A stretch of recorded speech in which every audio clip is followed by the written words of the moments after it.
mais nag après mu démettre le président Ousmane Sonko tabax gouvernement bu bees mais dafa am benn fait inattendu boo xam ne ni am na mooy Ousmane Sonko dem bu mu dem assemblée nationale ak kàddu yu mu fa yëkkati ba tax président de la république si sama jàngat nekkoon dans l'obligation de le démettre mais loolu déjoué woon un peu ses plans loolu topp si li si toppaat mooy boo xoolee bi ñuy tabb aussi Al Amine Lo mooy daanaka veyu bi ñuy installé Ousmane Sonko sa assemblée nationale. donc boobu bu fekk na aussi politiquement le Pastef posé acte yoo xam ne à l'assemblée nationale mënul woon bañ a jur réaction de la part du président de la république mu teg Al Amine Lo aussi. nga dégg sànq wax nañ ko le président du parti Pastef la mu wax par rapport au gouvernement bi yooyu donc loolu yëpp il faut mu jël temps parce que dafay woo yeneen réglage yoo xam ne daf koy laaj yeneen équilibre yoo xam ne war nga ko trouver par rapport au gouvernement bi ni nga ko nar a tegee pour ne pas que mu nekk benn gouvernement boo xam ne dafay nekk en sursis parce que mi ngi tout le temps sous risque d'une motion de censure ak yooyu noonu donc je pense que boo boolee calcul yooyu noonu yëpp ak le contexte politique jàpp naa ne c'est compréhensible que mbir mi yàggee nii c'est vrai que nag li tax ñuy bëri jàpp ne yàgg na mooy fàttaliku ñu trop fi ñu dundee lu mel nii même bu nekkee aussi dañuy fàtte rek mais sous président Macky Sall aussi daan leen dund yoo xam ne ni président Macky Sall par exemple supprimé na fi le poste de premier ministre indiwaat poste premier ministre bi ñu toog ay weer yu bëree bëri te nommé premier ministre loolu am na fi ak yeneen yoo xam ne nii am na fi mais jàpp naa ne contexte bi ak succession de faits yi nga xam te nii moom moo am diggante aljuma bi mu daaxee Ousmane Sonko at na sa topp moo tax le président Bassirou Diomaye il lui fallait du temps pour benn mën a am le bon profil de premier ministre ñaari itam gouvernement boo xam ne ni ñu bëri dina si mën a gis seen bopp mais man ni ma gouvernement bi jëndagul mais diggante dem ak tey dama gis ne que gouvernement bi soxna Aminata Touré fës na si pas fës si biir gouvernement mais quand même moom moo jéem a tey annoncé na que tey dina nekk beneen bu aussi maa ngi yëg ne après gouvernement bi nga ko annoncé tamit dina réagir par appel téléphonique au niveau de la RTS donc loolu ça veut dire que ça montre une certaine implication boo xam ne ni moom am na ko moom superviseur de la coalition Diomaye président ndax loolu dafay misaal ne que Diomaye président dina gën a gis boppam ci biir gouvernement bi wala ndax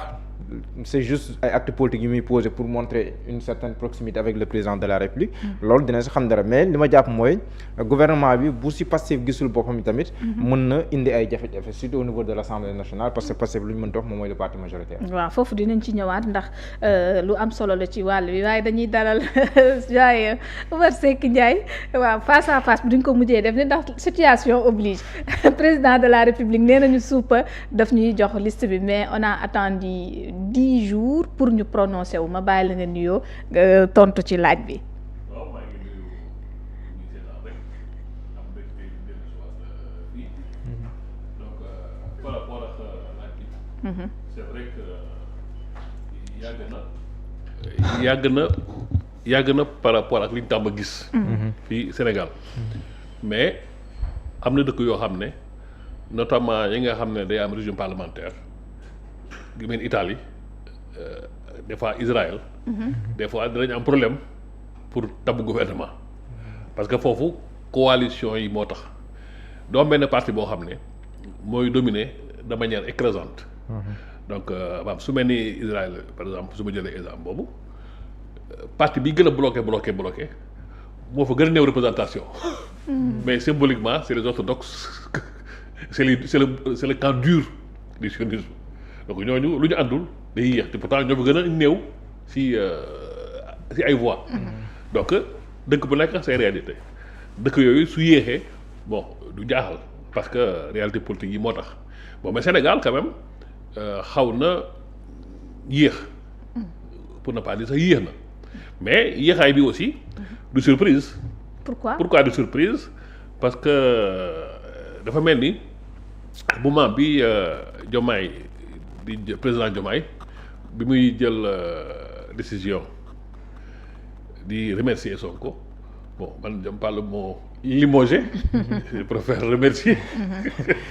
parce que limogé mi ngi bàyyi ko ci limoge waaw et puis limogé c'est un peu c'est chargé quoi donc je préfère bi muy remercier Sonko c'est-à-dire que nekkul woon moom timing bi mu jëloon tout le monde savait que dina am parce que si interview bi defoon annoncé na ko répété ko wax na ne man maay président premier ministre maa ko fi teg bu ñu demee ba déggoo tuñu naa ko fi jëlee donc wax boobu moment ça fait tiquer parce que par rapport ak débat bi ak question yi dafa mel ni comme li ñuy wax benn cheveu dans la soupe on voit pas l'opportunité de cette réponse man seet naa déglu naa affaire bi xool fa laa koy classé mais dafa mel ni un message qui voulait passer ñu dem ba si biir mu baamtuwaat ko loolu mooy maanaam ñi déglu leen baax li may wax donc mu nekk da koy annoncé mais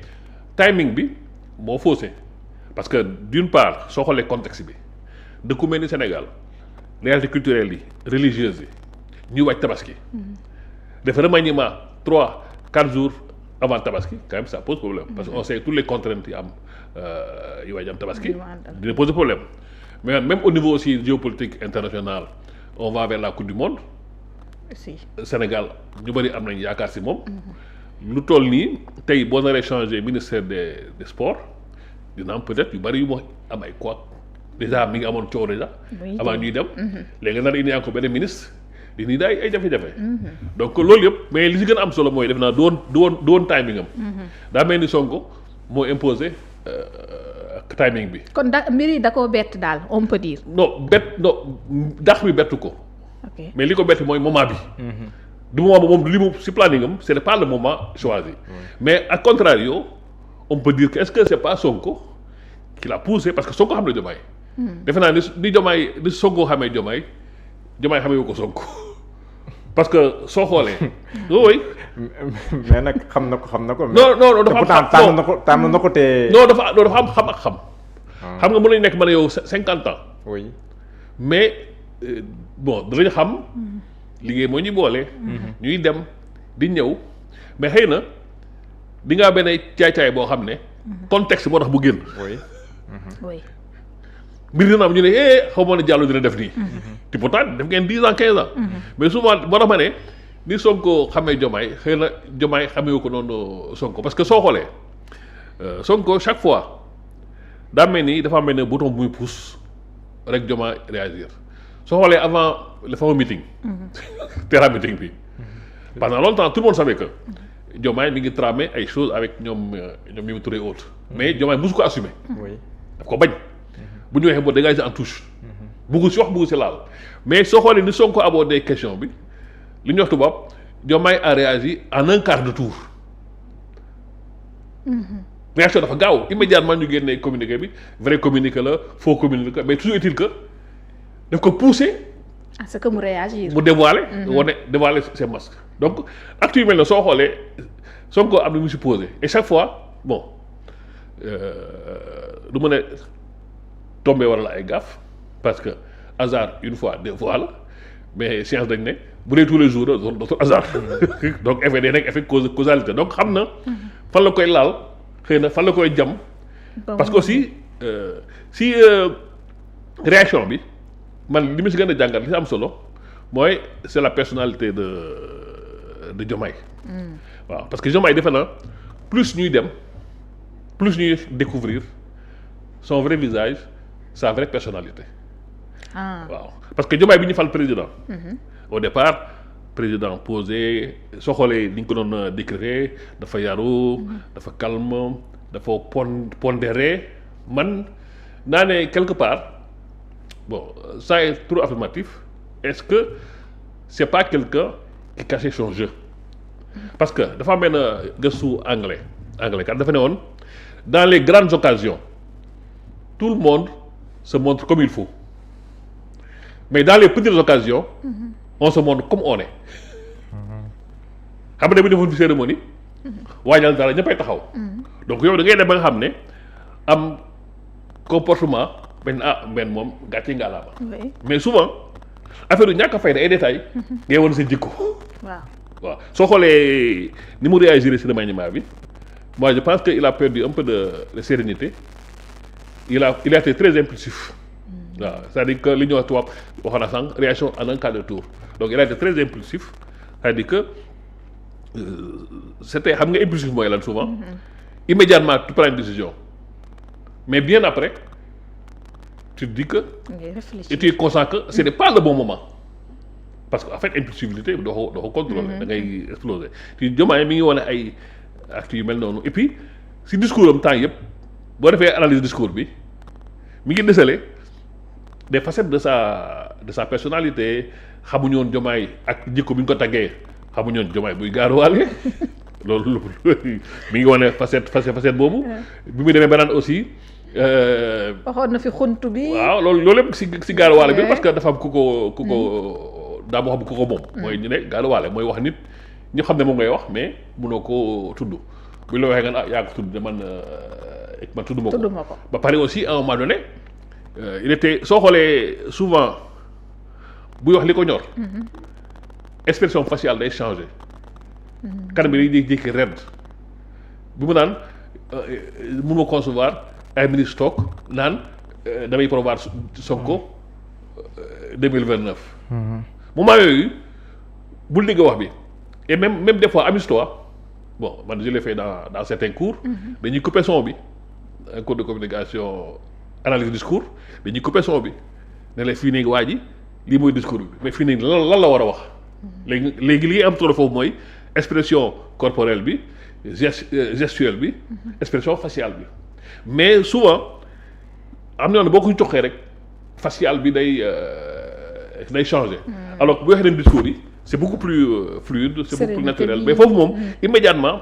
dina am lu yëngutu si moom. moo tax am na un peu d'impulsivité manque na un peu de self contrôle defe naa loolu moo ko poussé. peut-être aussi il y a plusieurs raisons am na ñu koy lié à ce qui s'est passé au Nairobi. On a vu qu'à Nairobi il s'est prêté à des jeux yoo xam ne il voulait pas les faire au Sénégal parce que ak Lions yi on lui demandé ça bu ne du ko def parce que le protocole mais on a vu qu'à Nairobi à Nairobi il a joué du foot avec le président Macron. alors qu'il ne pouvait pas le faire. alors que nee na c'est le protocole qui donc maintenant protocole c'est protocole que ce soit en Inde en Chine dara soo koy bañ dañ koy bañ fépp. mais peut-être foofu aussi am na lu muy wane. et gis nga rencontre boobu aussi am lu bari lu si jàng xam nga rencontre bi soo xoolee turu anglais la jël pour un peu contourner la France-Afrique. Ils ont pris un nom anglais. Ils ont fait ça à Nairobi. dans un pays anglophone. C'est pas un hasard soo xoolee ni Macron doon comporté wu Macron fekk ay nit ñi wax. si benn conférence mu dagg baat bi. ne leen noppi jël parole bi naan day calmer. waaw loolu il nous a déjà fait ça dans un pays occidental xalaatu ko sax. exactement moo tax dès que mission bi jeexee les Kenyans des gens que je connais beaucoup qui sont très réactifs. Ils ont fait une marche pour dénoncer ces comportements de Macron.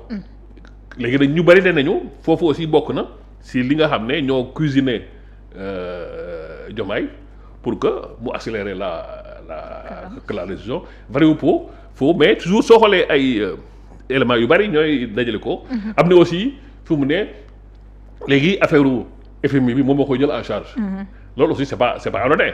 tout le monde sait que Sonko en fait un combat de principe. yow boo gisee li gën a ñor.